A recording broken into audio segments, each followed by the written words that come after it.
នេះថ្ងៃចេញដំណើរទៅដំបងដែរធ្វើដំណើរទៅភ្នំពេញនេះលើកទី1ហូបបាយអស់មួយចានហើយផឹកកាហ្វេមួយកែវ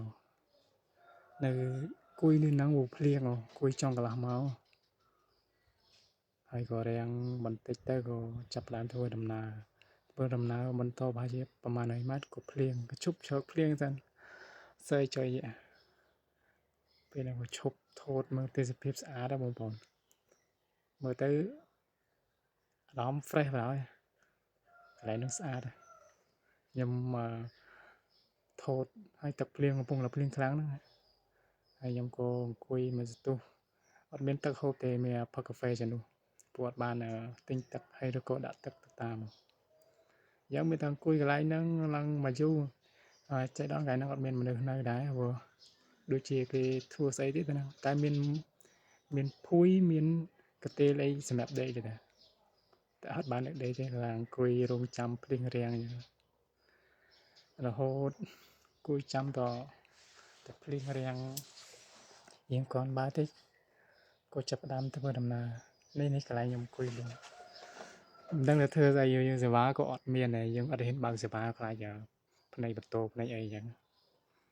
អង្គុយបឺតកាហ្វេហ្នឹងហើយដូចឯកាដែរអង្គុយនៅមិនសុខទេចង់ទៅ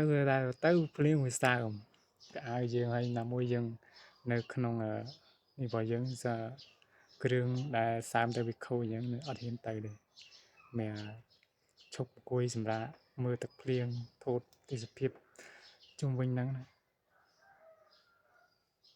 ង្គុយវាក់ចិត្តរឿងភ្លៀងមិនអង្គុយវាក់ចិត្តរឿងអីហ្នឹងនឹងគិតអីគិតដល់ណាគិតដល់ណីជីវិតអត់ដែរធ្វើដំណើរផ្លូវឆ្ងាយធ្លាប់ទៅកំពង់ចាមដែរតែអត់អីថានេះវា Google Map វាបោកទេធ្វើឲ្យយើងវែងរហូតដល់សពៅលូនវែងនៅសពៅលូនចិត្តចូលព្រំដែនថៃហើយក៏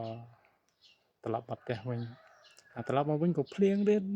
ស្រីចុយគួយមិនអីដៃ